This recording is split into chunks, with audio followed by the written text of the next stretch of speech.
Welcome to the 88th episode of the Meeple Society, a podcast about board games hosted by two longtime role players turned avid board gamers. My name is Katy. I'm Greg.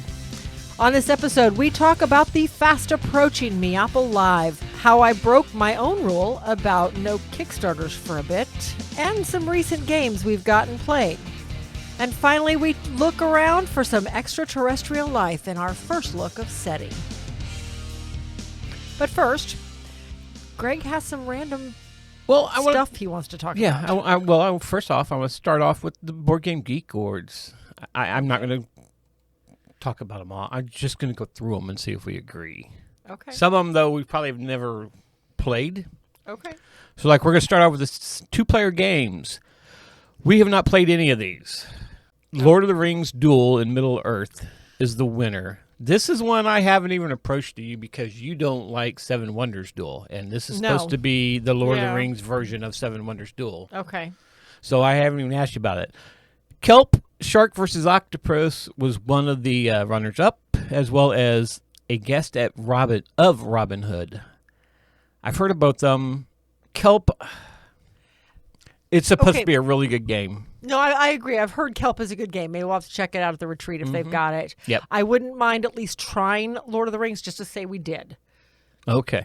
I don't know whether I'd like it, but it kind of goes along that whole Blood Rage line. Right. I feel like because of its status in the genre or in the industry, being content creators, even though we don't, whatever. I feel like I need to play it at least once, just so to you say know I what have. people are talking about. Yes, just to say I have. So in other words, what you're saying is if anybody in our area has the game and would like to loan it to us so we could play it. Sure. But before we move on, I just want to bring up on here, and this is what is this? This is the Board Game Geek page. Right. They spelled guest G-E-S-T. Is it supposed to be the jest? Maybe of Robin it is Hood? the jest. Well, click on it. I am. The jest of Robin Hood. Okay. And I said guest. You said guest. Well, I pronounced it wrong. But that's just it. Jest is J-E-S-T. So, and this is G-E-S-T. I don't know anything about this game. I don't either. It's a two-player game, though, so, So is it jest or out. is it guest? Gist or... I don't know. I'm not sure how it would be Or is pronounced. it spelled wrong? Does it come spelled up as wrong altogether? J-E-S-T? No, it comes up on BGG. It comes up as G-E-S-T. Okay. A jest, and that's what it's spelled on the box. As a matter of fact, I'm looking at the box. G-E-S-T. A jest of Robin Hood, or a... Yeah, I'm not... I don't know. I'm confused. But it's got a 7.8. I'd be willing to check it out if we could find a copy. So, okay. Anyway.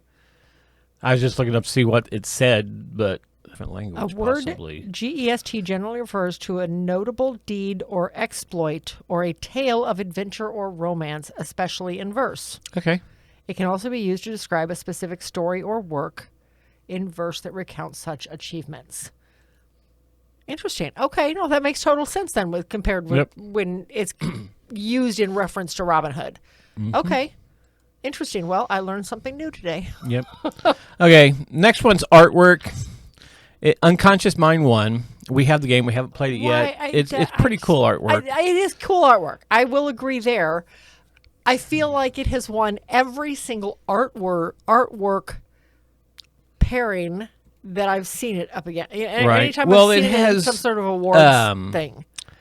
I believe it has, it's Andrew Bosley and Vincent Dutrait. Yeah, it's gorgeous artwork. You know who Vincent Dutrait Yes. is. You know who Andrew Bosley is. I have no arguments. It is gorgeous artwork. Okay. But Harmonies and Arcs was the runners-up. Okay. I feel like there's a lot of other really good artwork this last year. I think there's some other good artwork out there that should have been even up there. But okay, that's all right. Cooperative games, the Fellowship of the Ring trick-taking game. This is like... This is another one of... one. Well, it's Lord of the Rings, but it is on the same basis as the Crew. Oh, okay. It's a trick-taking game, kind of like this Crew. Okay. Slay the Spire, we have not ever played. No. I don't know if I even want to play it. I don't know. It was a board game that was actually a video game, and they made it a board game. Yeah. So, but apparently the video game of this is actually a board game. It's like if I'm not mistaken, it's like a deck builder. Oh. And it's a video game version of it. I mean, it's the video game, and they made mean, it into an actual board game. If it came out, I would try it, but I don't know much about it. No. We have played Bomb We've Busters, played though. Bomb Buster. That was pretty fun. That was fun. I liked that. So expansions, I'm going to go on past expansions. I mean, Heat Heavy Rain was a runner-up. That's the one that we're playing right now, we're playing actually. right now. We just played the 3rd episode of that one in the season. Arcs by the Wind was the winner. Forest Shuffle Alpine, we have not played with those yet. Right, so we've not played it yet. Innovative, Arcs won that, with Fromage and SETI as a runner-up. What is so innovative about Arcs? I guess the way it's a trick-taking game that's a war game, kind of like. Yes, but I think maybe it's the way you can slingshot around the stuff. Possibly. I mean, it's got some interesting movement stuff there in the way you can move around between systems. Yeah. And Fromage. I feel like Fromage is not the first time I've seen because it that's kind of Age of like Rome. Age of Rome. What it's Age exactly of Rome like does. Age of Rome. You work within the one segment in front of you. Everybody can't. Well, no, I think in some of the areas, some of the areas in Fromage that other players can work off of what you have already there. I don't think so, though. I think whatever you put in there is what you put in there, and when somebody else gets there, they can go someplace else. Well, a lot of Fromage was mini games, and and keep in mind we've only played this once. We do not own the game. No. But if I remember correctly, a lot of Fromage was just mini games inside of each segment. A lot of it was just area control type stuff. So I don't know. As far as the rotation and you're working within the segment right in front of you, that's straight out of Age of Rome. Age of Rome was also a 2024 release, though, but it just didn't get the acclaim that Fromage did. It didn't hit the right like Fromage did. So I'm going to skip past the light, medium, and heavy game of the years real quick because I want to go I'm not going to talk about all these, but I did want to go down to thematic games. Thematic all the way down to the bottom. Oh, you skipped party games. Okay, I'll go back to it. Okay, thematic games. But SETI won. Okay. Let's go to Japan, and Lord of the Rings Duel of Middle Earth was the other runner-up. Okay. Hard Rock 1977 was in this category. Okay. And it didn't even make a runner-up. Well, I mean, if you look, and I don't know anything about Lord of the Rings. Right. We don't know a lot about Lord of the Rings. Don't know anything about that one. But I've heard it's very thematic. I have heard great things about it. Okay. SETI, we just played this last night, and we're going to talk about this later in the episode, so we're not going to go into a lot of it. But I mean, what you're doing, it's pretty thematic. Yeah, I'll save my comments for that. Yeah. Let me talk about it. We'll come back to that. And let's go to Japan. I guess you kind of feel like a travel agent. You were the travel agent of the family back in the day. But I was, yes. I was not, so I've never really played it. Had to plan a trip. I feel it's very thematic in the planning aspect of any trip and what you're... Yeah, I love that game. But to me, the theme didn't really come out to me on that one. It was basically I'm trying to match up icons. It's the whole game. I didn't care where I was going or what I was doing, as long as I was matching up those icons, and that last card was going to score me points for what had already happened. So okay. So back up to party games. I know you've seen the party games. So Flip 7 won. Yes. Then the Flip game 7 is a freaking fantastic party game. Yes. If you are not into party games, and I read an article not too long ago, I just read about half of it. This guy was reviewing it, and he said he's not a party gamer. He had not even looked at this game twice. I don't remember how he said he got a free copy of it, but he got a free copy and said, what the heck? If you're giving away free copies, I'll take a copy. And he loved it. Mm-hmm. This is such an innovative, and we've talked about Flip 7 before. It is like... This is it's one of those press games, your luck blackjack type of game. Right. This is one of those games you pull out and you just play round after round after round after round of it. Because you're like, no, one more time. No, one more time. Yes. It's just such a great game. Yeah. The Gang and Things Never and heard Rings of is The Gang. The Gang I've heard, and you've actually heard of it. Have I? Actually, at one of the BGI days when we played with Bruce, he had, if I'm not mistaken, he had it in the bag. It's kind of a poker, like a poker game, kind of like. It's in that realm, I guess, is the way. Other than that, I don't know a lot about it. Okay. Things and Rings, though, I really liked.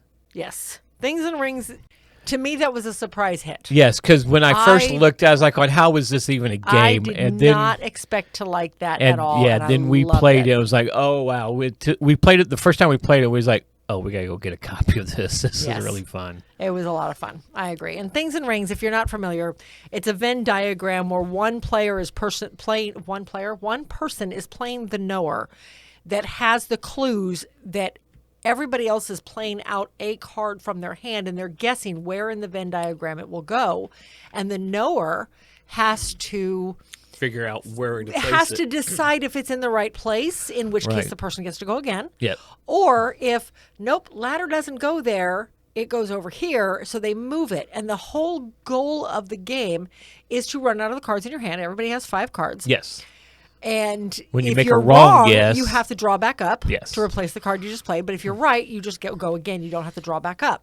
So eventually you run out of cards.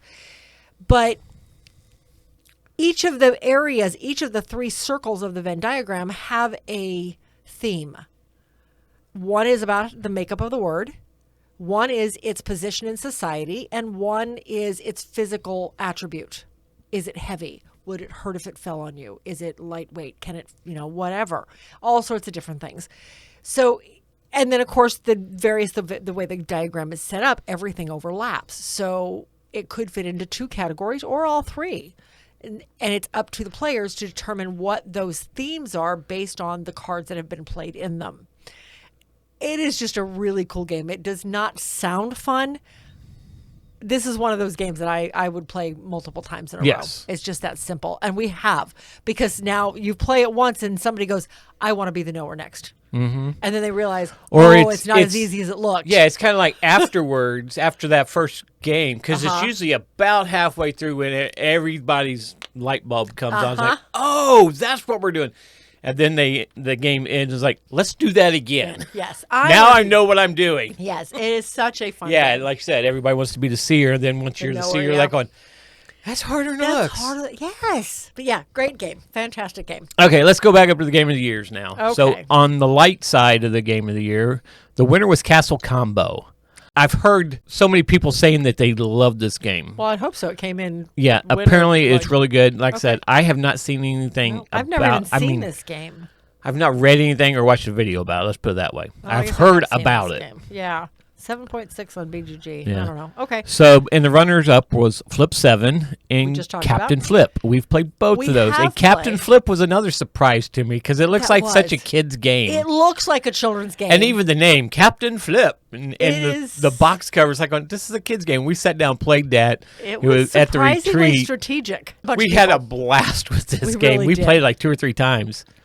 Yeah, it was good. It Okay, was so good. medium game of the year, Harmonies is the winner. Okay, I like Harmony. We haven't played the other 2. And see, there you got Lord of the Rings Duel Yeah, we was gotta the play runner-up, that and one. Endeavor Deep Sea.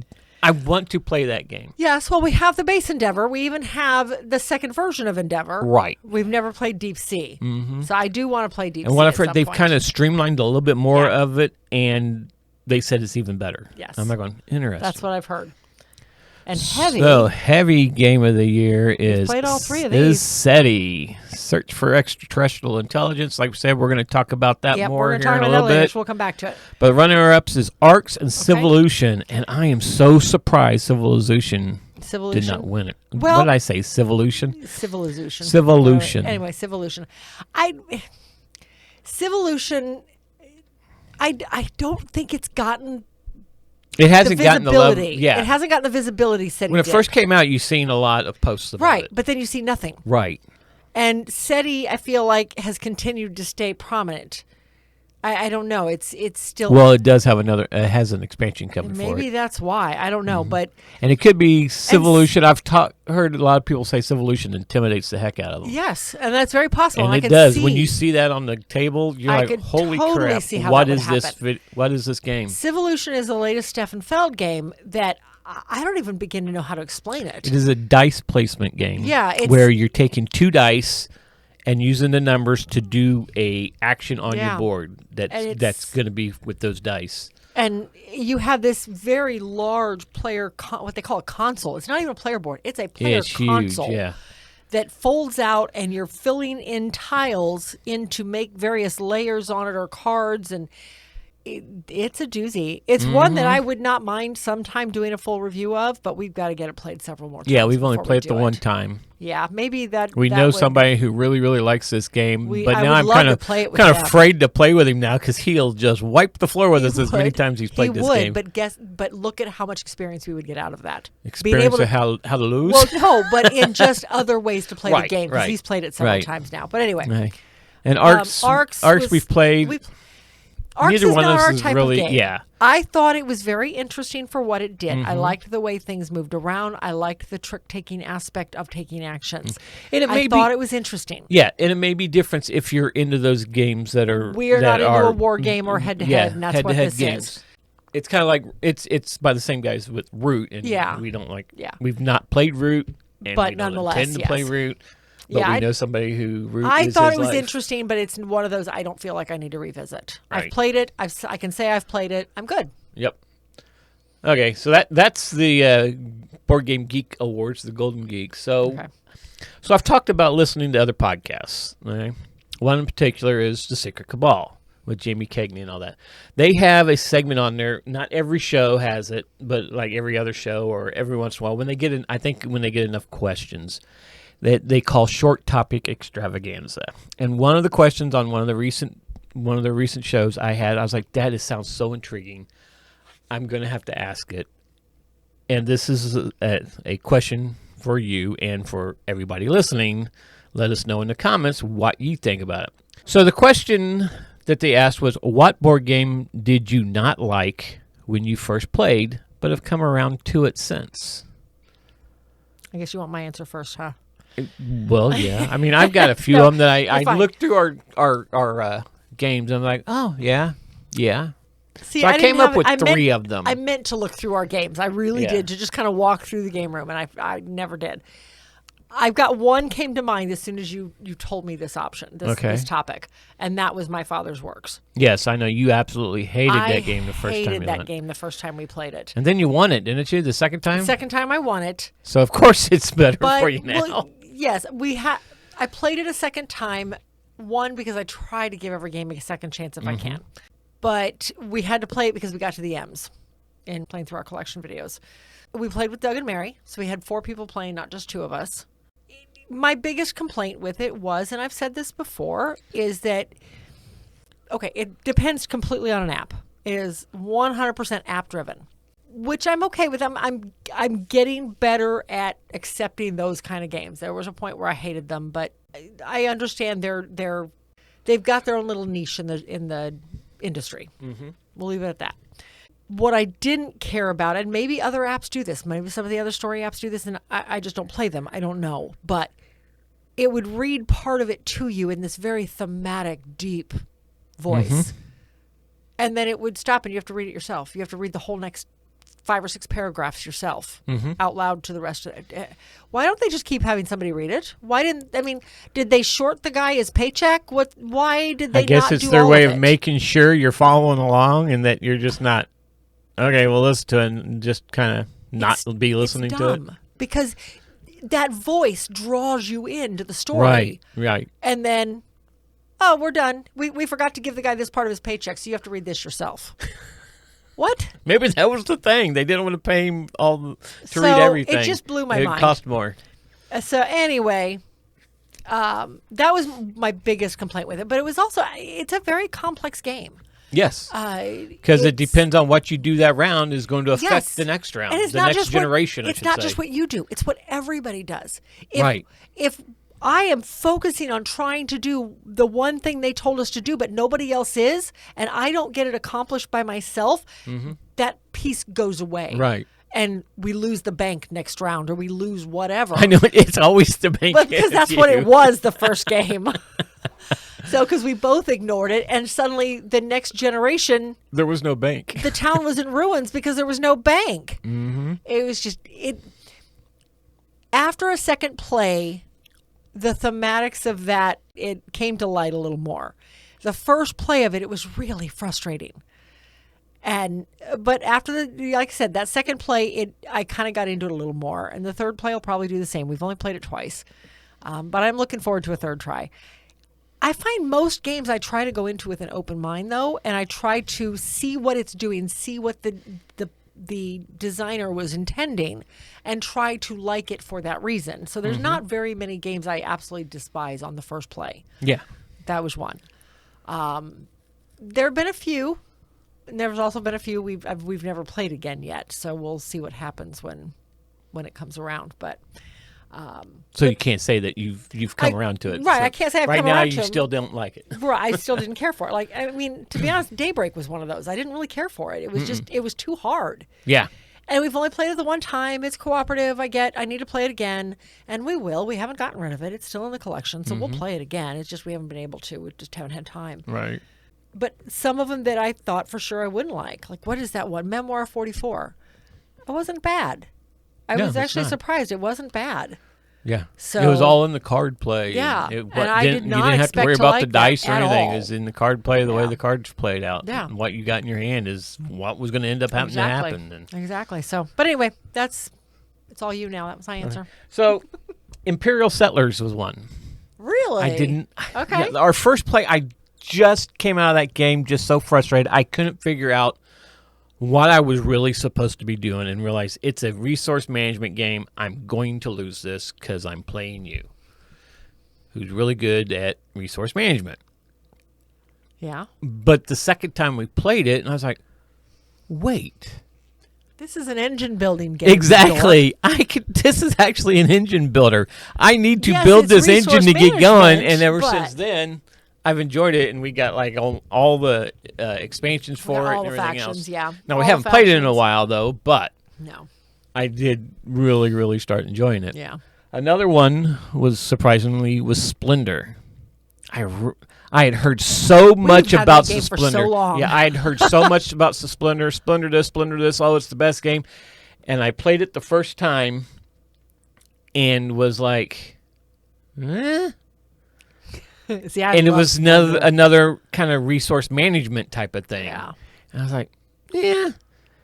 But since then, I've really enjoyed it. I think it was because I got the app on the phone. I was playing it a lot on the phone, was learning different things Yeah. to the point where I came in second in the Gen Con tournament. Yeah. Only because the guy who tied me did it in less cards. Yeah, he won on a tiebreaker. And He that- reserved a bunch of cards, and I never reserved one. I went the long route Yeah. to get there. Didn't realize that was the tiebreaker. yeah. And figured, okay, I'm going to go out, and nobody is It's- really set to go out, but It yet is he was able to totally- get out. It is two very viable strategies. And Yes, I've seen yes. people win on that strategy. Everybody at that table but myself had that exact same strategy. Wow. And it doesn't always And pay off. The only but- person that I played against that did not have that strategy was Justin. Everybody else had that same exact. They were reserving those high cards as fast as they could get them, and Interesting. then eventually work up to where they could get it out. And I was just building my engine to Yeah. where, oh yeah, well this card's mine now because I already have all that, and this card's Yeah. mine, and I already have that, and I built it up to it, but then they come out surprised, just like surprise, I got it, and Yeah. that's how I lost because he had it. You both had the number of points. Yes, But I he had won twice on as many the- cards as he had. Yeah. But if I thought about it, he did not realize I was ready to go out, and No. he was surprised. If I had played it the way I was going to and grabbed one more card off that table that I automatically had, Yeah. instead of going after the last Noble. noble to give me that, I'd have beat him by 2 points. Should have. Oh well. But anyway, yeah. So Splendor was one I didn't like at the beginning, but really liked it afterwards. Yeah. And the other one is Aquatica. I did not like my first game. I just did not like Really? Aquatica Well, no, at all. I think I've heard you say I that was before. very frustrated with that game. Yeah. And I was like, I don't know if I need to play this again, but I knew you liked it. Yeah, I care. I like it. So okay. And then we got that next expansion, the first expansion for it. I was like, Cold water was didn't really okay. do much for No. me still. But then this last one, Coral Reef, I was like, okay, I will Yeah. play this, but we have to play it with this expansion. Yeah, I agree. I really there. liked it that way. So that I came around to it from there. So let us know what your game was. What game you didn't really like in the beginning. Okay, so I put this out on our Meeple Society page, the Facebook page, and I also put this out on our Blue Sky account.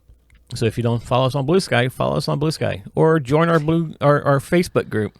Anyway, so Bill Stivers, our friend Bill Stivers, said Lost Ruins of Arnak.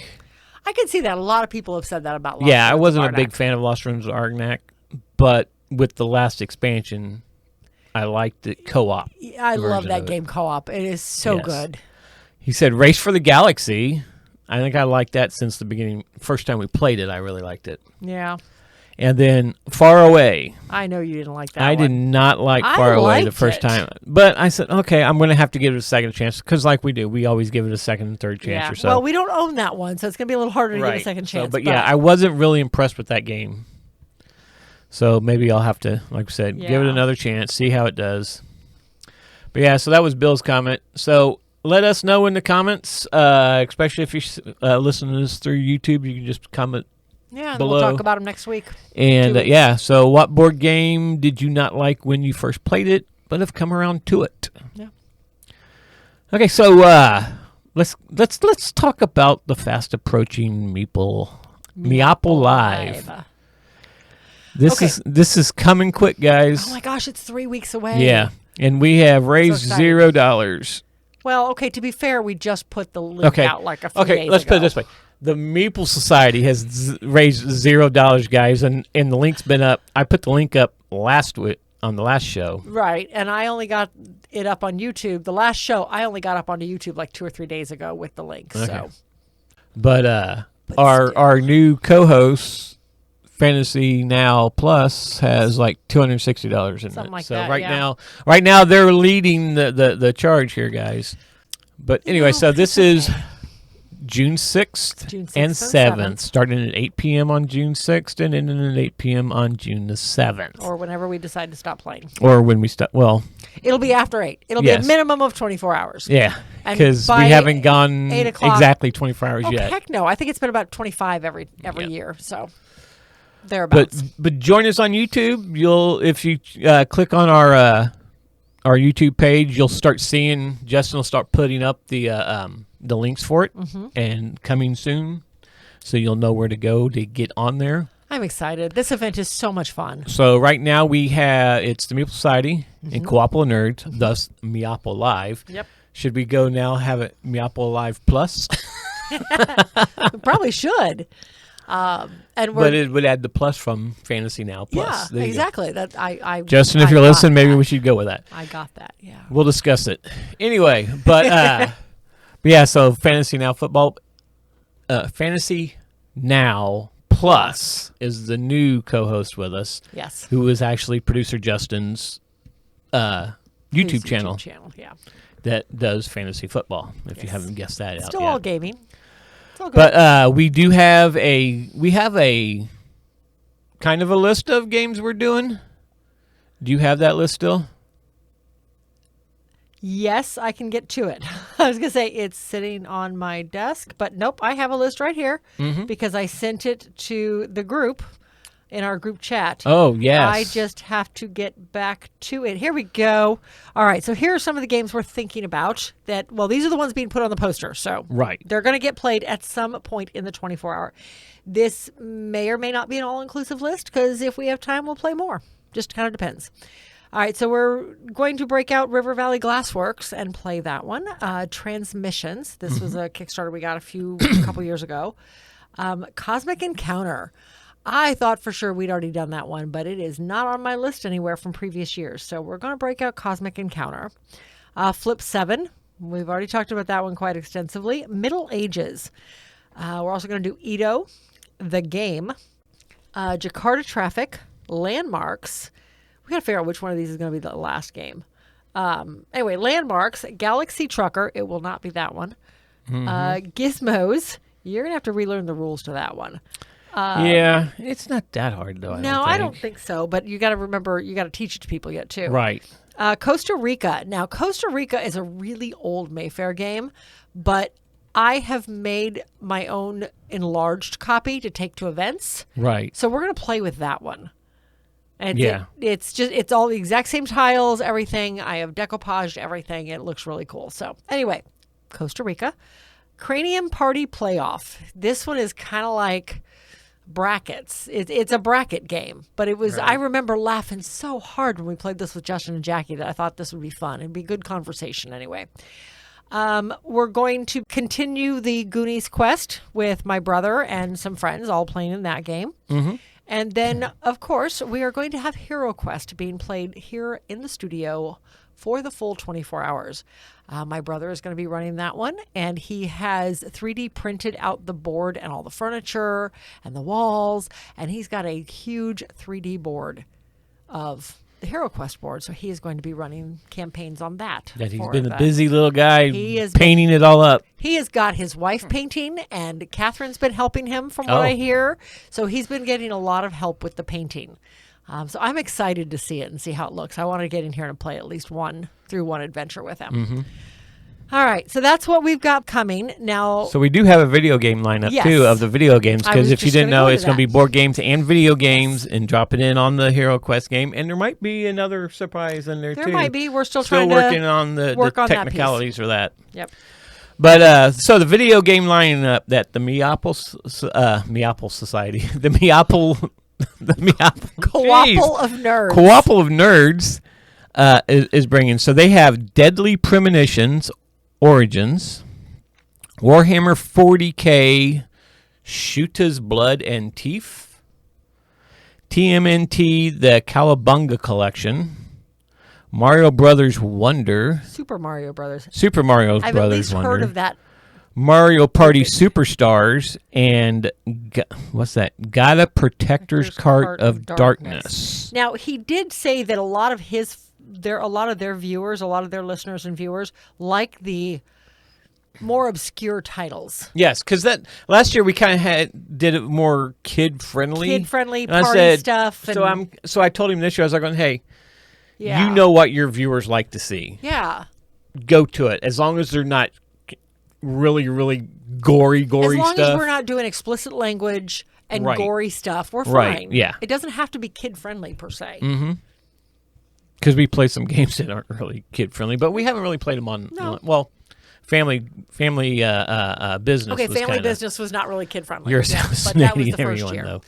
But so that's what's going on with the Meeple Live. Yeah. So, like I said, the link to the pledge manager will be in here. It'll take us to our main page. Just hit the roster and decide which of the 3 groups that are on there you're going to pledge to. Hopefully, it's the Meeple Society, but pledge to where you want, and it'll go directly to Extra Life and distributed that way. I know ours goes to Riley Hospital. Mm-hmm.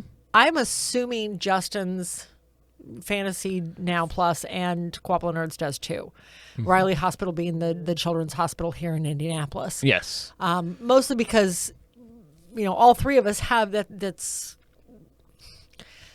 when you sign up through there, you can choose where Children's Miracle Network sends the money to. Mm-hmm. And since that's the local hospital here, and we have a background with Riley Children's Hospital through you and through our niece, and thus Justin's cousin, that just seemed to make sense. Now, I assume that that's what Doug and Mary have chosen too.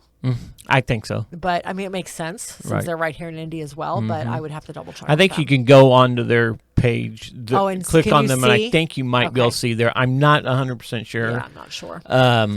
I can check that, though. Okay. And see where it went to. If I go there and there's our team, go to roster and click on Coopple of Nerds. See if it tells you. It says playing in support of Riley Children's Foundation. So it does. Okay, good deal. So either way, at this point, all of the money would go to the local children's hospital here, which is one of the best in the country from what I hear. So it's a good place for it to go to. Yep. Another good place apparently that your money can go towards is apparently Kickstarter and breaking rules, eh? Okay, so I know a couple episodes back we talked about the fact we were going to lay low on Kickstarter for a while until all of this tariff stuff settled down finally. However, we got our Earth Kickstarter in from Earth Abundance, finally came in.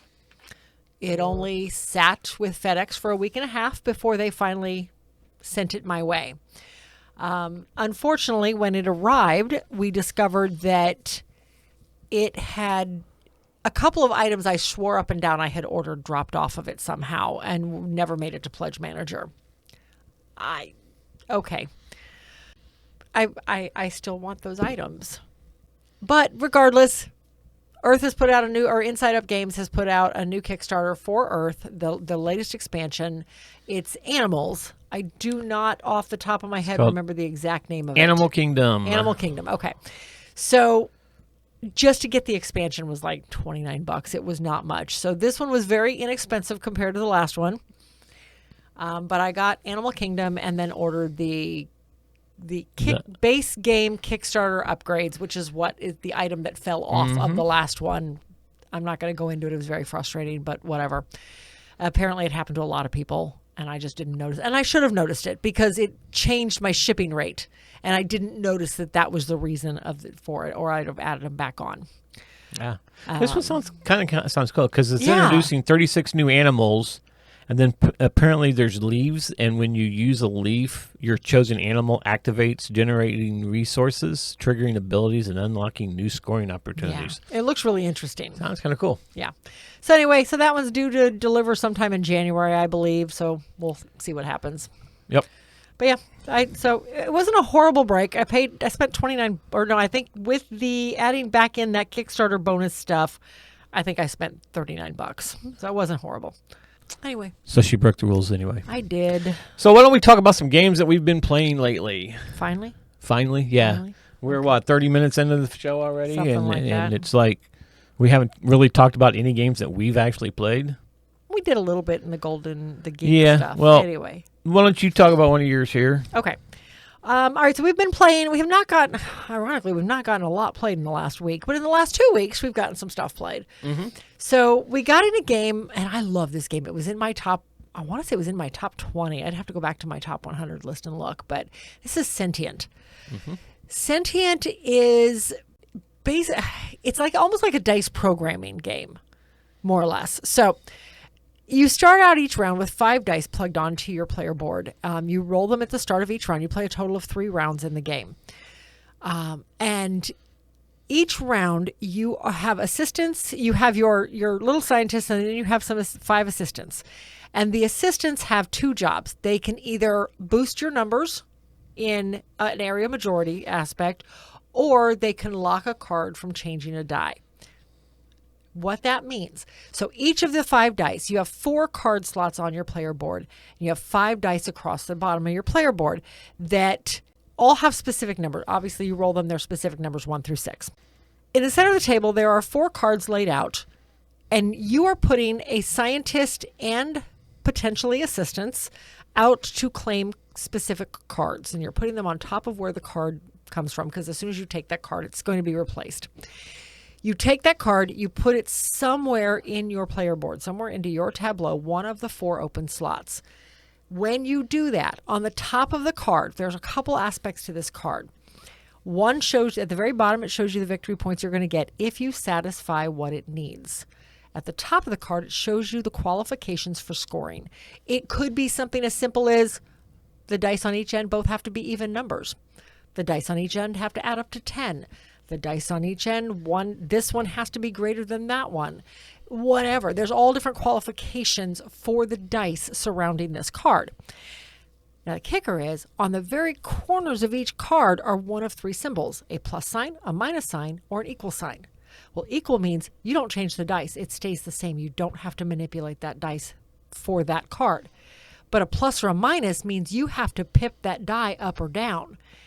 6s and 1s, they rotate around. So a 6 can become a 1 can become a 6, depending on whether it's a plus or a minus. Each die, 3 of the dice, potentially could be maneuvered twice, because you're going to maneuver them for each card on the card on either side of them. So it's tricky to get all the dice, get these cards to where you want them to score so you can get the points for them. But at the same time, if you've got this die lined up perfectly for this card, and now you lay down a card that makes you change one of those dice next to it, you might need to say one of these assistants that could help you with area majority now have to lock that dice in so that this card doesn't force it to change. It sounds very complicated. It's really not. No, it's not. It's a just little it's a brain puzzle. burny. It's a puzzle. That's exactly what it is. It is a puzzle as to what cards work. It's like a big math puzzle. It really is. But in the center, you've got these 5 different, I want to say factions. There's 5 different types of factions, for lack of a better term. And I think they used a different Or term. But off the corporations top, or something like maybe. that, possibly. 5 different colors. And each of the cards are one of those 5 colors. If you have these little chevron pieces from those colors at the end of the game, the cards you have of each color multiply. You get 1 point per card for every chevron you have of those colors. Well, there are 3 sets of these chevrons, 1 for each round of the game. The scientists and the assistants that you're putting out to claim cards are acting as area majority for these chevrons. So you're comparing the scientists and the assistants on either side of a chevron, which sit between the 4 cards and on either end of the 4 sets. And I'll show some pictures if you're watching this on YouTube, so hopefully that will make more sense. But you're looking at the scientists on either side of the chevron to determine who has area majority, and whoever has area majority gets that chevron, which is scoring multipliers at the end of the game. Yeah. And then there's also a victory point chip there. Whoever is second place gets that. So at least in second, you get something out of it. If you're playing a 2-player game. Well, if you're playing a 3-player game, it's still whoever came in second gets it. Right.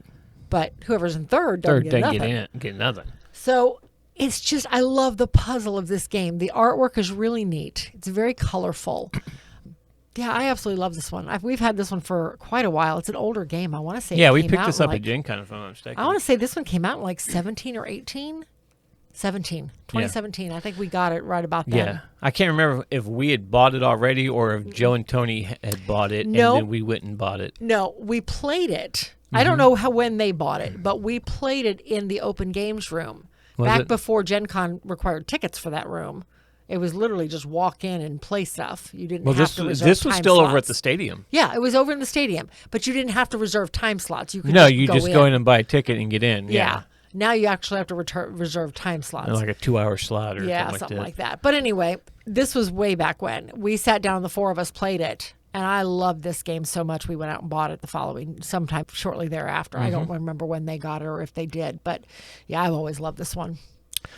One of the games I want to talk about that we've played is not going to take us so long to explain. Sorry. This is probably one of the easiest but very strategic games on this list here. Okay. That is a game called Shift-Tac-Toe.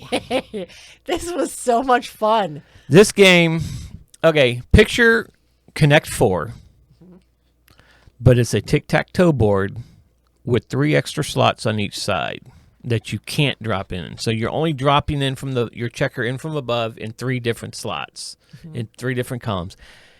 But each row can move.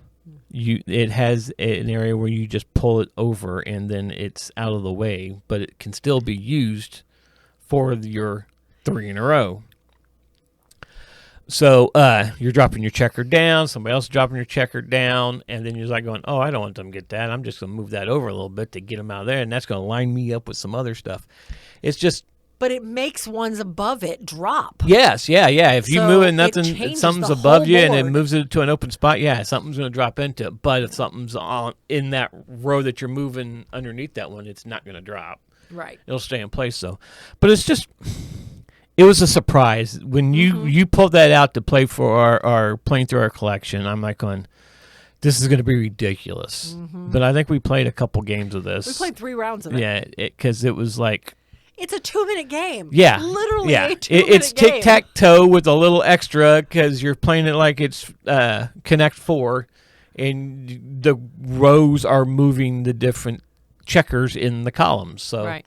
Yeah, I love it. It's really cool. Yeah, it was a very interesting game. Now, can you get it now still? Probably not. I mean, because this came out in '88, Yeah. and looking on buying a copy on BGG, it has nothing. Yeah. I thought it's got various versions. I think it's got some new versions out. Possibly. No, we have the newest version from 2001. Oh, Never really? mind. Our version came from 2001, so that was the newest one by Pressman. Yeah. It's a good game though. It really we took it last night to a Girl Scout event. Oh, nope, I found one. Oh. The version we have on eBay Oh, wow. for $59. Holy mackerel. Yeah, so that telling me it's definitely out of print. Well, yes. Wow. And that's the only one they're showing. $59. $59 for it. It even comes in a crappy box. It does come in a crappy box, a very thin cardboard box. It's literally cardboard. The bottom of the box is It's very, very thin. It's like super thick construction paper box almost. Yeah, it's not. Okay. It's not good. Enough said. Anyway, That's Shift-Tac-Tac-Toe. great Shift-Tac-Tac-Toe. Shift-Tac-Toe. Okay. All right. So another one we got played was actually a series of games, but this is Sequence. Sequence, I feel like, is a very popular game. The board is made up of images of cards. Basic 52 deck of playing cards, only there's usually 2 copies of each one on the board. And then the cards in the game is essentially 2 decks of cards. You're drawing cards and you are putting some of your tokens down onto the matching spaces on the board. And there's 2 options to choose from for every card. And you're trying to make sets of 5, rows of 5, I believe it was. Or was it rows of 4? God, I don't remember. Something Some like games that. are 4, some games are 5, and now I don't remember. I Right. think it's 5s. Go ahead. Anyway, you'll find out. Oh, look. So we played that one, and I've always liked this game. We've played it several times. We got to play it for the S's here recently.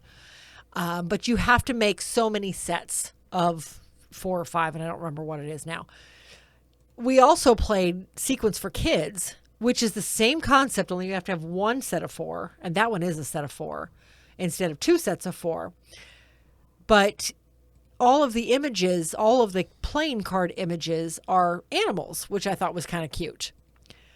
We also played Sequence Dice, which, I'll be honest, I didn't care for that one. Yeah. I loved Sequence. I always have. Sequence for Kids was actually a lot of fun. It was cute. Mm-hmm. But Sequence Dice just didn't quite hit. So with Sequence Dice, you roll 2 dice, and you can put your number on the sum of those 2 dice somewhere on the board. And there's multiple options. And again, you're trying to make a row of, I think, 5. Mm-hmm. And it is 5. We looked it up in BGG. It is a sequence of 5 in Sequence. 2 sets of 5, 2 rows of 5, I should say. Anyway. But yeah, with Sequence Dice, there was ways, if you rolled a specific number, you could remove somebody's stuff from the board. At one point, halfway through the game, neither of us had any chips left on the board. We'd literally removed everything because we kept rolling whatever that number was, and I don't offhand remember what it was. I didn't care for that one. But Sequence itself, I feel like, is a classic. It's been around since the 80s. It's a great game. Anyway, that was my second one. Okay, let's talk about Seasons. Okay. Seasons is a game, it's a tableau builder where you're starting off with some cards in your hand. Basically, you're getting 9 cards, I believe it is. I think it's 9 cards, yeah. And you're doing it in such a way of a like the 7 Wonders draft. You have your cans and you pass it and you take a card from that stack that you just got. And you pass that stack and so on until you get 9 cards. Then you're splitting them up in 3 different piles for basically Season 1, Season 2, Season 3. You're putting them out. You're going to take Season 1 in your hand, and now you're doing stuff to get the resources or gems crystals, I should say, not gems. You're getting the resources or the crystals you need to put the cards out, and then they're going to do different things, whether it's scoring at the end of the game or giving you certain powers throughout the rest of the game or what have you, or combo with another card that you know that's coming. It's whatever, but you're building that tableau to score points and crystals, and at the end of the game, whoever has the most points is going to win the game, of course, like any other game. But I like what it does by you know what cards you have coming and where they are because you get to place these cards in certain areas. So if you've got a card that you need to get out before another card, you might put that one in like season 1 and then the card that could combo with it into season 2, just so you know that you can get that combo to go together. Or you can put them together in the same combo, just so you know, or same season, just you know if you can get it out. But some of them might cost a lot, and you may need some way of building up those resources a little easier. Mm-hmm. Other cards could do it.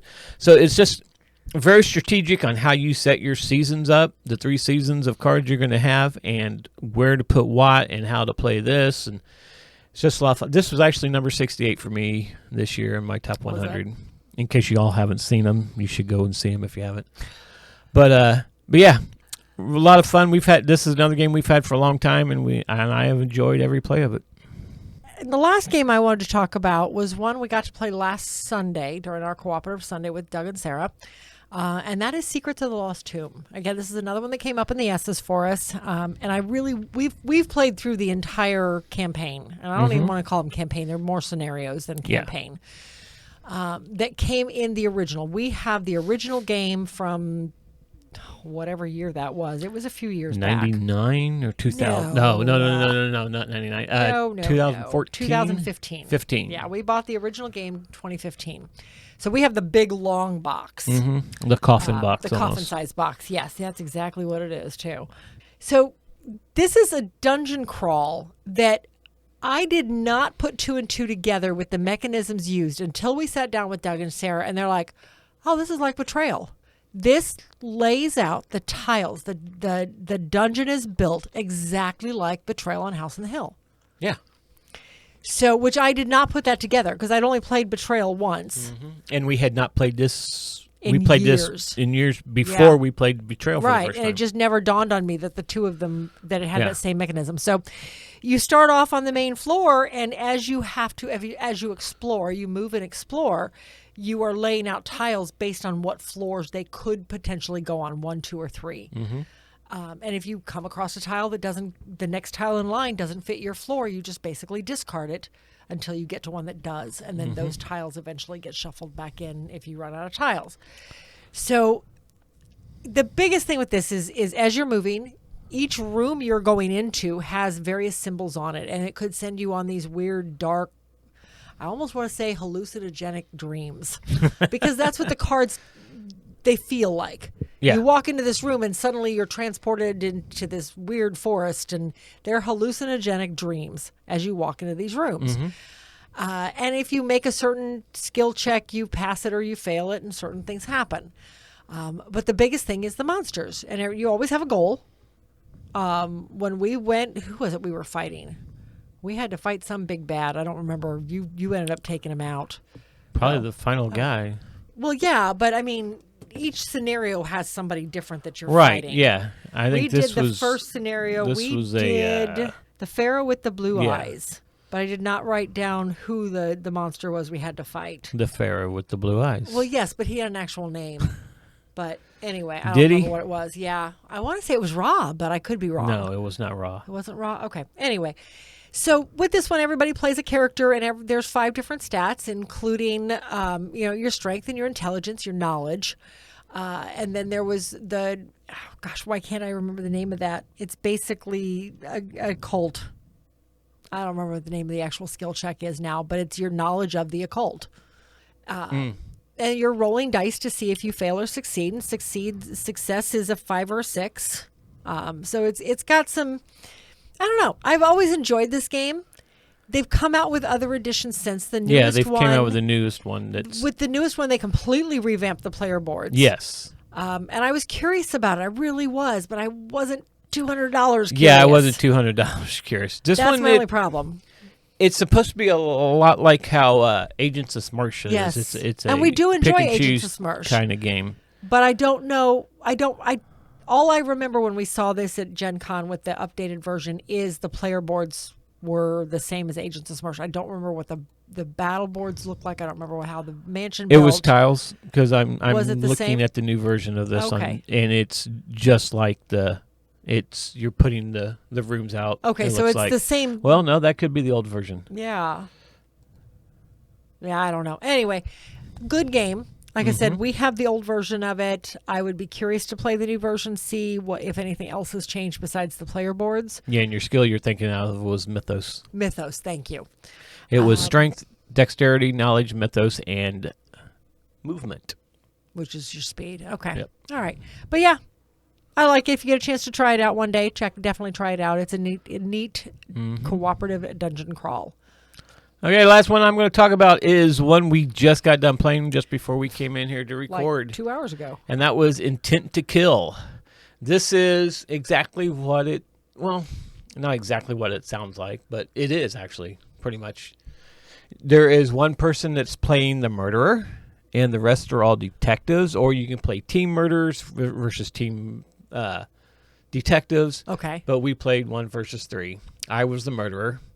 And basically, I went through a deck of suspects, basically. It's just the people, the villagers, or whatever you want to call them. And you picked one out, and you wrote down the stats and everything. And then you got a motive card, and that told you what your motive was and how you could go about offing the people on the board. And the detective's part is to figure out and ask questions from the witnesses in the area by moving around the board to talk to the different people. The murderer actually had a group basically that would lie to him. I can't remember what they called them. Supporters. But supporters. They had a support of one of the different faction kind. It's not really faction, but I mean there was the jet setters and there was the press and the gangsters or what was it? The bad guys basically. But yeah, so you were able to have one of those that if they were to ask a question, they could actually lie. The murderer has to kill 5 people and get away with it to win. Without getting caught, yeah. I had that up into the 4th round. I still had all the options of We had not been able to narrow down the motive until literally the 4th kill. Round, and you took out 2 of them then, and then I let slip 1 of them, so you guys pretty much ruled it out, but you had not flipped that card over ruling out because you really technically had not found out about it. There was no concrete proof other than your slip up. Yeah, other than my slip up, because I really wasn't looking at the board when I said it. Yeah. But anyway, though, then the final round after I did the final murder, because I had done that slip, you guys narrowed it down to beat me, though. I gotta say, when we first pulled that out and Justin was going through the rules, I was totally lost. I'm like, you guys want to be me? You want me to be the murderer who is basically running this game, and I ain't got a clue how to play this, and nothing is making sense until about halfway through, and I seen the stuff on the board, and I was reading the cards, like, okay, it's a lot more clear what I got to do. Now, I do have to say the first kill in that game was just by chance. I just went over and did that one, and then looked, I was like, ooh, I've left everything still open. So every round I was reading, okay, how do I keep it up? Is there some place I can go and do that and keep it still going? And if I was smart when I was moving people, I would have made sure there was men by themselves in areas that you guys weren't within 8 squares of. Yeah. And I would have kept almost all of them open, but nope, didn't happen. As at the end, you guys wouldn't go and console the people or comfort the witnesses, because you could intimidate the murderer can intimidate the witnesses, and now you can't talk to them. You can only console them or comfort them, and then they get turned back around, and I could take them out. But my thing was I was a sadist, and I couldn't take out anybody who was intimidated. Yep. So I was like going, ugh. And there's so many people on that board. Over. Yeah, there's so many people on that board that was intimidating. I'm like going, I'm running out of people to take out because you won't go, and you guys are mean detectives.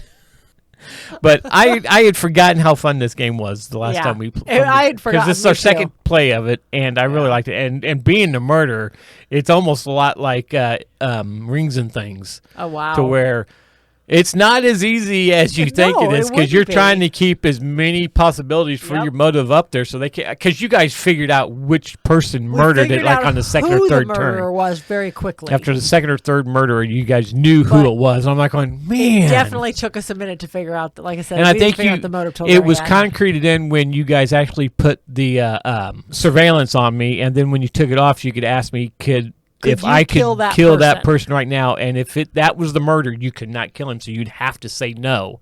Yeah. And I was like, dang it. Okay, we well, figured you out found really out as the quick. photographer, but now what was my motive? motive, And I I was like, I'm going to win this because I just got to do one. And there was like 3 or 4 motives still left. And I'm like going, There's yes, 4 motives still left. I've got this.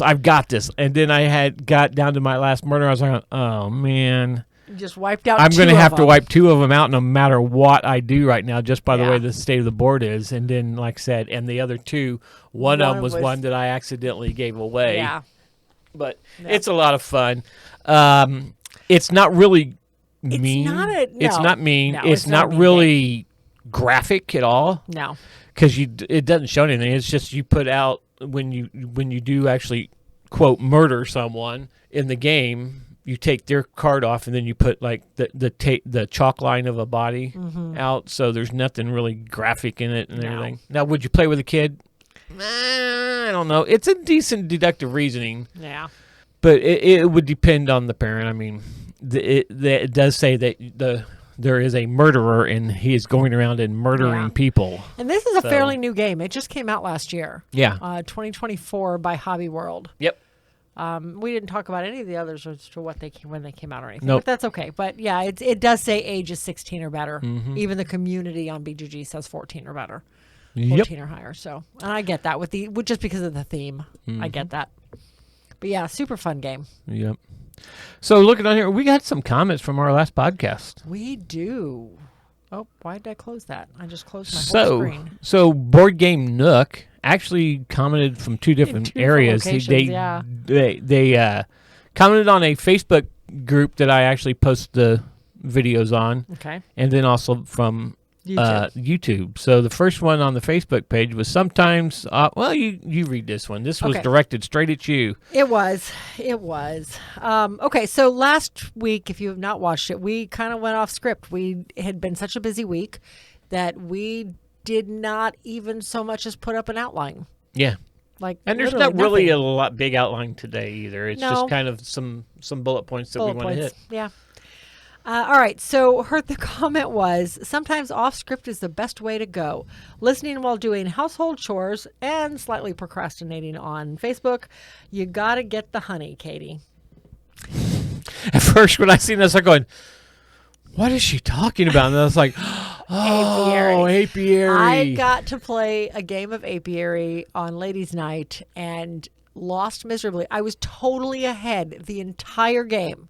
I had very little end game points because I did not have any of the yellow tiles. I cannot remember what they're called now, but the ones that you have to get the honey in order to get, and I could not get honey. I think I ended the game with 1 honey. That was it. So yeah. Oh, honey. I know. Anyway, all right. So that was on the Facebook group that you were posting so in. on YouTube. On YouTube. Okay, really enjoy 7 Wonders, but Architects has completely replaced it for everyone in our group. It's not that it's better, but given the choice, everyone picks it. It might be time to say goodbye to the original with a frowny face.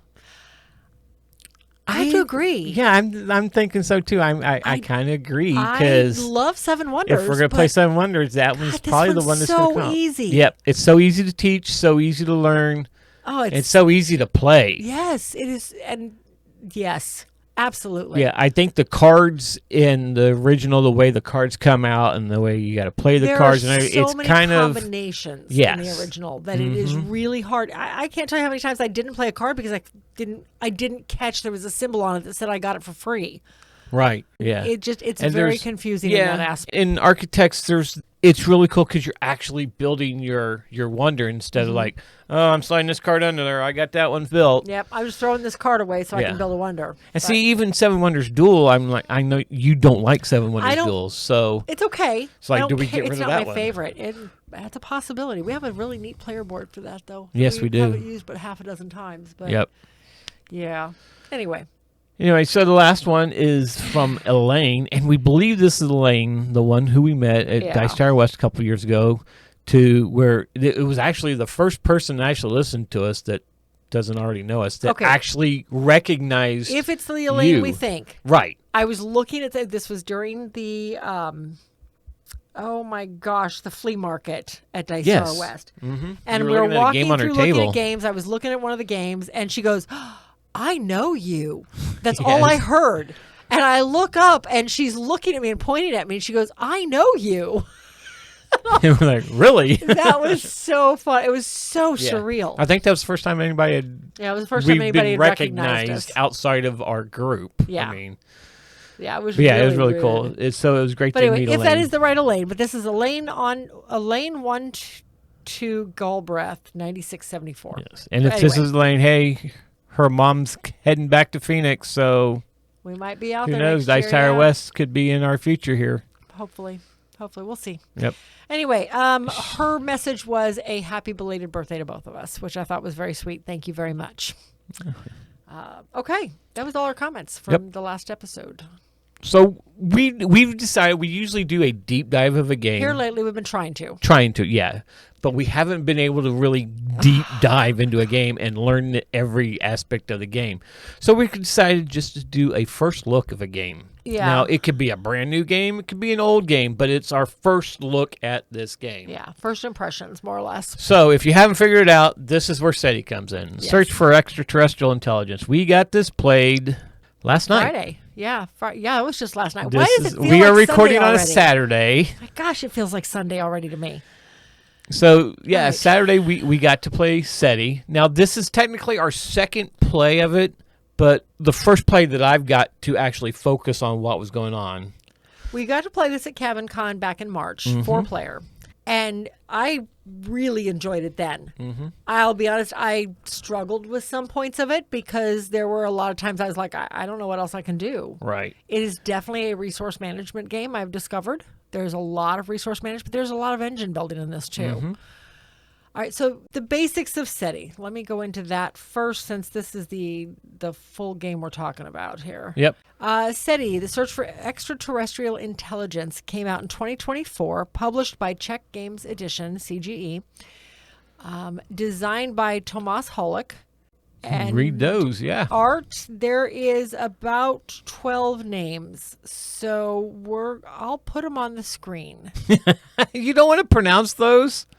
No. Oh, come on. I got one of them, Jacob Lang. Uh-huh. Joseph Jiffy- Suri? Jiffy Mikovic.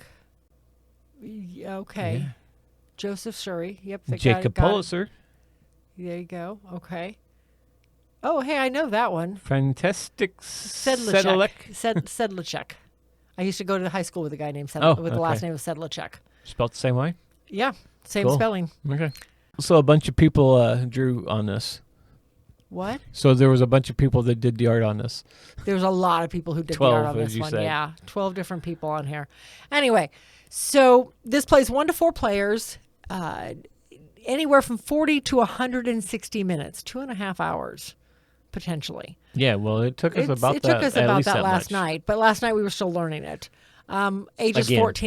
14 and up. Yeah, because we basically, I don't want to say we started from scratch, but we pretty much had to start from scratch on learning because it'd been a few months. Mm-hmm. So, all right, so the basics with this one is you are trying to explore the solar system, looking for 2 different, I almost said breeds, but that's not the right word. Breeds? Aliens. 2 different sets of aliens that are on the outskirts of the solar system. Right. Now, Pluto is not listed as one of the planets on the solar system. I Nope. find that very disturbing, but whatever. In this game, you are launching probes from Earth, Mm-hmm. and then you can slowly move those probes through the solar system, through the asteroid belt, through the various comets. You get extra points. You get publicity points if you move past a comet, because everybody finds that really fascinating.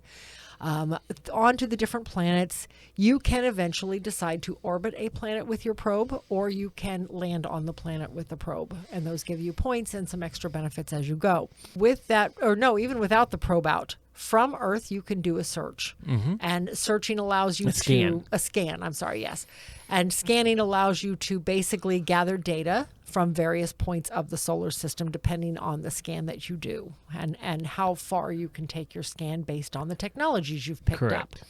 So there are 12 different technologies you can pick up throughout the game, and there's various ways to do this. And as you pick up those technologies, they can either give you more abilities in the aspect of the scans, or they can improve abilities that you already have. So like one of them is, instead of just being able to have one probe out at a time, you can launch a second probe. And now you can have 2 probes moving around the solar system. There's one that allows you to now land on some of the outer moons, not just the planets. And those, again, give you more points, but you can't land on those moons unless you have developed this technology.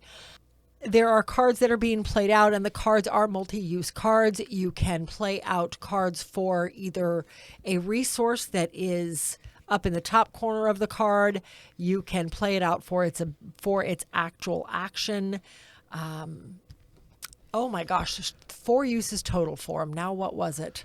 You can play it for the resource.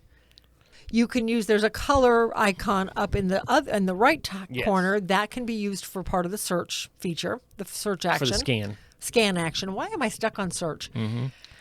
You can tuck it, or as long as you have the icon to tuck it. Yes. And then that becomes part of your income. Your income. That's yes. right. Those are the 4 options you have on every card. And then the game plays in 5 rounds. At the end of every round, you basically run your income engine, and every card that you have been able to tuck that gives you income, you get that now as an income base. Okay, so that is a super high level.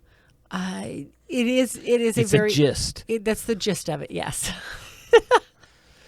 Anyway, all right. So first thoughts. There's a lot going on in this game. There is. In order to locate the extraterrestrials that are out there, there's 3 different color icons that are used. And once those 3 icons have been applied to either of these, now there's 5 aliens that come in the game. You pick 2 and they remain hidden until they are discovered, till somebody spots them on the edge of the solar system. But there's a blue, yellow, and pink. There's different ways to get each one. Pink you get by finishing up an area of scan, and then you can grab one of the pink icons and put your disc on that icon on one of the aliens. And it's only the first person to finish the scan in that area. Typically, there's all of the different areas, the sectors have different bonuses when you finish a scan. Some of them give it to you right away. Some of them you have to be the second person to do it. There's a lot of different options there. The yellows came from landing on the planets or cards. Or orbiting, or from cards. Yeah. Yes. Most of them I found the yellows were landing on, everyone I got was landing on the planets. It's the only time I ever got a yellow. Too. And then the blues came from running your computer engine. Yes. And once you finished, you could take all the data you would find by doing your scans, and you could apply those data to various pieces of your computer engine, 4 of which were slots you could put technology in to get better bonuses. Yes. They were extra resources you could grab in the middle of a turn by putting data in those areas. But once the data pool was full in your computer, you could take an action and run your computer, and that would give you the ability to put one of your tokens on one of the blue icons. And then once all 3 were filled, that alien flipped over and everybody could now see what it does. And it brought new cards into the game, usually some new tokens depending on what it was. And the card itself, the board, brought in even more spots where those pink, yellow, and blue tokens could be placed, where you could place tokens on those colors when you attained them. Each one giving various bonuses, usually victory points or additional cards. We played with 2 last night, and I know we played with 2 different ones with Jeff and Daniel a few months ago. Yeah, with Jeff we played with the Centurions and the Massacamites. Oh, okay. Last night we played with the Exertons. Oh, no, we did not play with the Centurions. I don't remember which ones we did. I'd have to look back at pictures. Actually, we played with the Centurions last night. We played. Give we me the did. purple one back. We did not use the purple one. Okay. No, we did not play that. We did the Exertons last night, which basically, that one was interesting because everybody got cards. This is the one that, okay, anyway, this is the one I finally found. Yes, that was the second one that you found. This was the second one that we found. I didn't have anything to do with the first one. Yep. So this one, everybody got, the deck of cards came out. everybody got 3 cards. Whether you helped find them or not, you got 3 cards out of this deck. And this was all endgame scoring stuff. And then if you helped find them, you got 1 card for every one of your icons that you helped on it. Yep. that attributed to finding them. There were tokens that were placed out onto the scoreboard so far ahead of whoever was in the lead. And as each player passed one of those tokens, they were allowed to play one of the cards out of their hand right away. And again, those cards, they didn't have to, but they could. Those cards were endgame scoring. Like the one I had said, I had one, the only one I ever got played. I could have played more. I wouldn't have attained the bonuses because that was the only bonus I did attain because I worked really hard at it, was to have 8 scoring cards tucked. After I laid that down, boy, you better believe every chance I got, I was tucking a scoring card. I sought out ways to tuck scoring cards, so I made sure to get that 18 points that card gave me. Now, here's the hitch with the Exertons, though, is that they gave danger levels. The cards all had danger numbers on them. It was danger, right? Yes. I'm sitting here looking at the thing and not looking at it. The person who accumulated the most danger before the end of the game lost 10% of the points at the very, very final. That was the last piece of scoring. Yeah. Is you took your final score and deducted 10% of your points.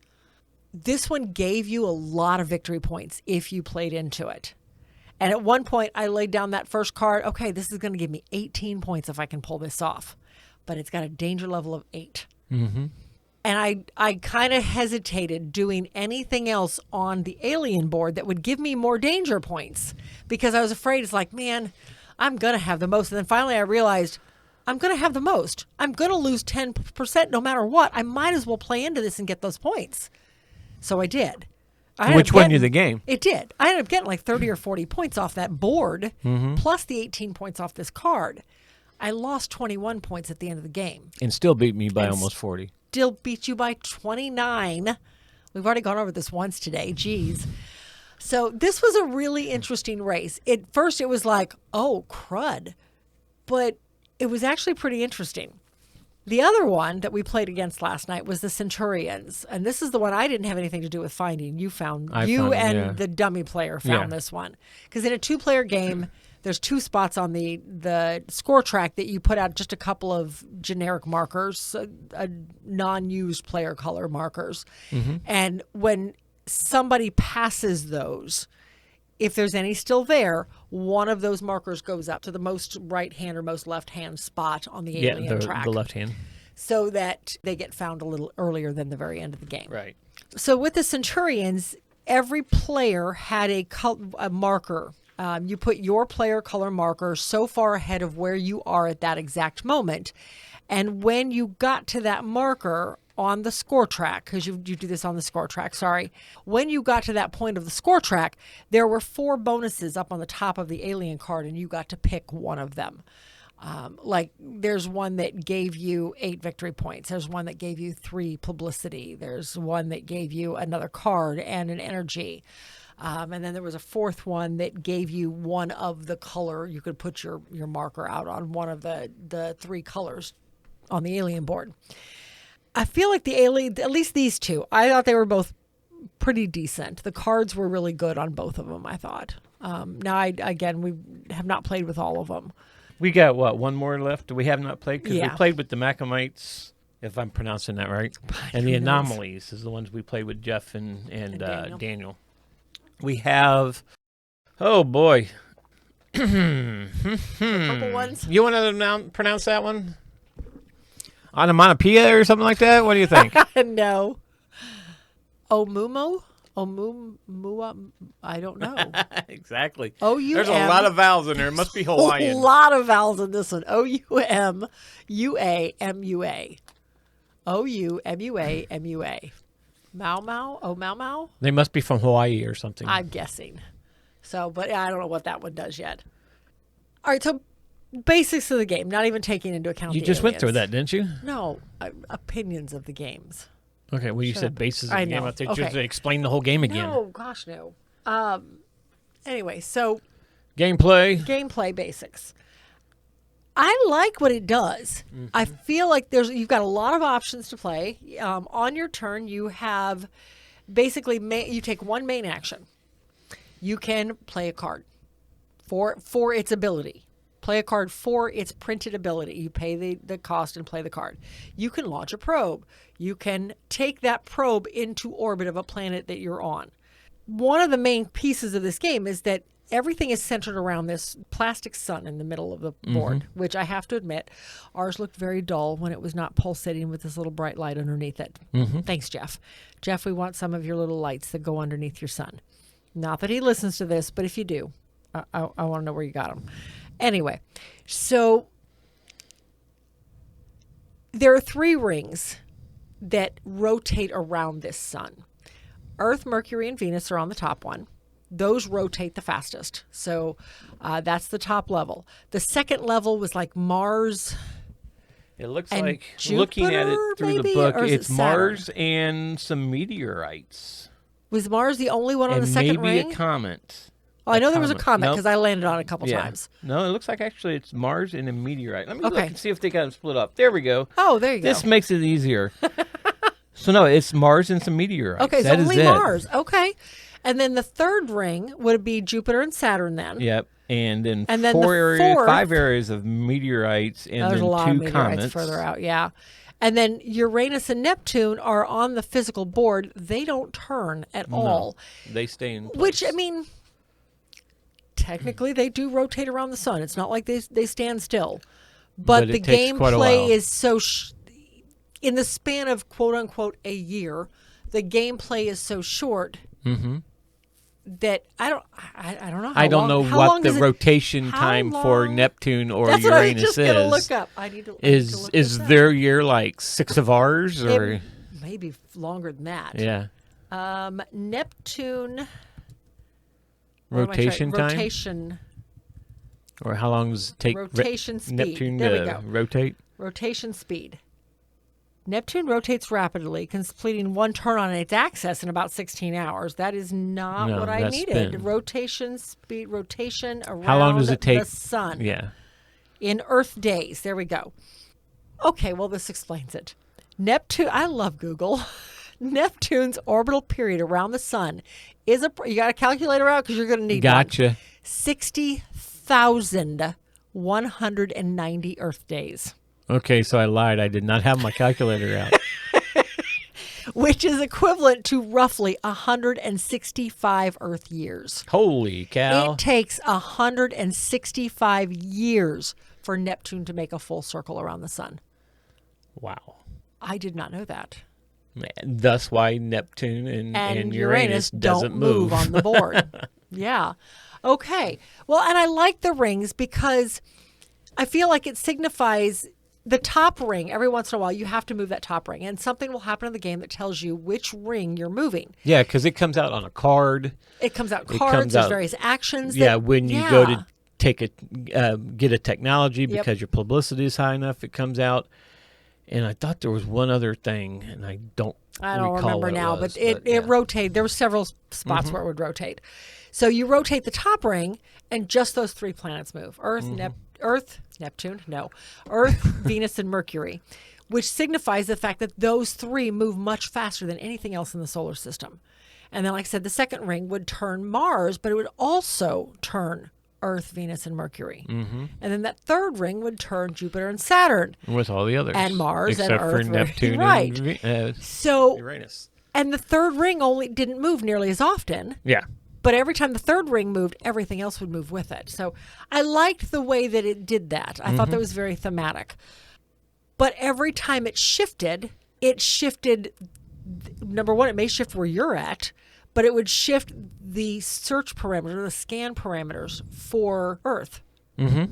Because now Earth is looking at a different sector of space. Right. It would search that one of the technologies lets you search for Mercury, and it would change where that was going. I just found it very interesting. I found it very thematic in the way that happened, and you could time out. It's like, okay, I really need to get down to Mars. I'm going to wait and see if I can't force this rotation a little bit so I'm a little bit closer so I don't waste those movement actions. Right. So things like that. Or I don't really want to hit that comet field, or not the comet field, the asteroid field. So I'm going to wait till I rotate once, and then I can get around that asteroid field pretty easily. I just found that very interesting. Yeah. And this is a game I did understand it a lot more this time around That's than the good. first time. I still think there's a lot to be discovered for me to there's figure so out a much, lot yeah. more in there. I do know you don't really want to waste any actions in this. If yeah. you still have an action to do, take it, because once you pass, that's it for that round, and that's You're just counting waiting for down. everybody else to use yeah. their stuff. Yeah. But yeah, so what you're trying to maximize as many actions as you can, and an action say, oh well, if you can play this card if you pay 3 of the money, 3 coins, and then depending on what you get at the beginning of each round, that could be all your money. Mm-hmm. Because money's really tight in this game too, unless Yeah. you can get enough cards tucked. And most of the places you go to be able to tuck cards is being able to run that computer, Right. which means you got to go out and do a lot of scanning or have cards To that's get that going to data. give you the data that you need. So there's so much you can do, but you just got to really watch what you're doing. Don't spend Mm-hmm. it on a lot of. I mean, it could get you a lot of points, but it's going to take up a lot of your resources that you're going to need to take other actions. Mm-hmm. Yeah. So I think that was one of the things I definitely struggled with in the first play. In the second play, I was doing good at the beginning. I mean, I led this thing all the way till the last round. Mm-hmm. And then I had absolutely really hard. Well, I had some in-game scoring. I had some decent in-game scoring. But you hitting that last track, because I was like, I don't want to go in there and have to lose this. I mean, I should have after you hit that like 3 times, because I was able to put out stuff. And there were a lot of points to be had in there. You just Yeah, had to risk and- those Yeah, danger getting points. those extra points. And I didn't know what card you had laying there, that it was only an 8-point danger one. Yeah. I had a 4-point danger one, so I had 4 points to give and would have tied you, though. But then you started hitting. I should have hit it then, but I think by that time I ran out of ways to do an action. You ran out of money and resources. And I couldn't get up. And I never built that You never the built computer the computer tracks. I had technology, one yeah. computer track on that would give me 2 tokens or 2 points, and I only had it in there for 1 run through. Yeah. See, The I rest built of the that time, up very early. the rest of the time, I only had you got the publicity and you could tuck a card, and that was it. And then when you Yeah. got the end, you got to put something out on a blue one and got an Yeah. energy. And I had no track to run right there, which is your basically your engine you're running It is. to yeah. get the stuff, and I never built it. And me, who loves engine building games, I never built it. So Yeah. maybe in the next couple of plays, Well- I'll figure out how to balance getting that engine built good enough to where it's getting me points and still get the tech I need technology to for make others, things yes, easier. yeah. It's a balance between trying to get the tech to get extra pieces to the scan action, to get better abilities when you go to land and whatnot, and to get that computer track built up. Yeah. And I made a conscious decision early in the game to really go after tech and to try to get tech out no matter what it cost me. And I wasn't sure it was going to work. I'll be honest, up until the last couple rounds when I finally decided to heck with it, I'm going all in on this danger level. And I did. Yeah. Until I made that conscious decision, I didn't think I was going to win this one. I really didn't. So this almost made my list from the first question today about Oh, really? what games did you not like in your first play, but it's okay. come around to it. But after that first play, I was like, okay. Because my first thought after that first play was like, I'm glad we haven't rushed out and bought this yet. But I knew you liked it. And I was I like, did. okay, maybe if we get it and we play it together, I'll understand it a little bit better and not have 3 other players like going, would you hurry up and do that? And if I needed to know a rule, either Yeah. I could look it up and find it, or you would tell me what the rule Right. was. Did I believe you sometimes? No. But It was- because I felt like you're just saying that because it benefits you, though. But anyway, though, so we picked it up and we got it, We did. and I enjoyed it a lot more this time. Yeah, And I can think, see this one being a favorite. Soon. yeah, and getting in a couple more plays of this probably will help me out trying to figure out what engine do I need to build. Do I need to worry about the text right away? Do I need to get the tech to buy is to get my engine running correctly? How often do I need to get those probes out? Do I just go straight to a planet, or do I take my probe and just bounce around the solar system for a while, picking up more publicity to get more tech? Right. How to do it? Because I had that tech.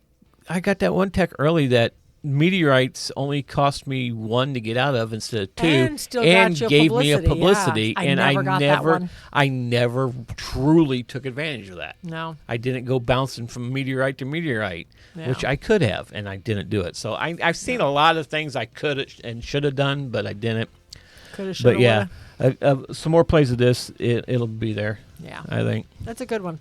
Yeah, if you haven't got a chance to play this one, I mean, it's not a cheap game, and there is a lot going on, but if you have a chance to check it out, I would do so. And if you like space games. If you don't care for space games, this may not be for you. It is very thematic in the space aspect. But yeah, I think that might wrap us up.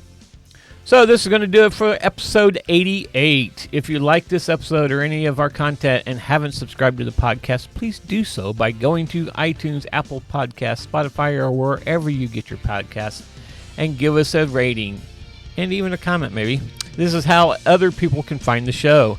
But in the meantime, if you want to follow us on social media, just to keep up with us and see what we're doing, just follow the links in the show notes. There you'll find links to Facebook, Instagram, X, TikTok, YouTube, Threads, Discord, Blue Sky, and our merch shop. Or you can contact us directly at maplesociety@mail.com. Thanks for listening, and we'll see you at the next one. Ready? Okay. Welcome to the 88th episode of the Meeple Society, a podcast about gourd bames. Welcome to the 88th episode of the Meeple Society, a podcast about board games hosted by two longtime role players turned avid board gamers. My name is Katy.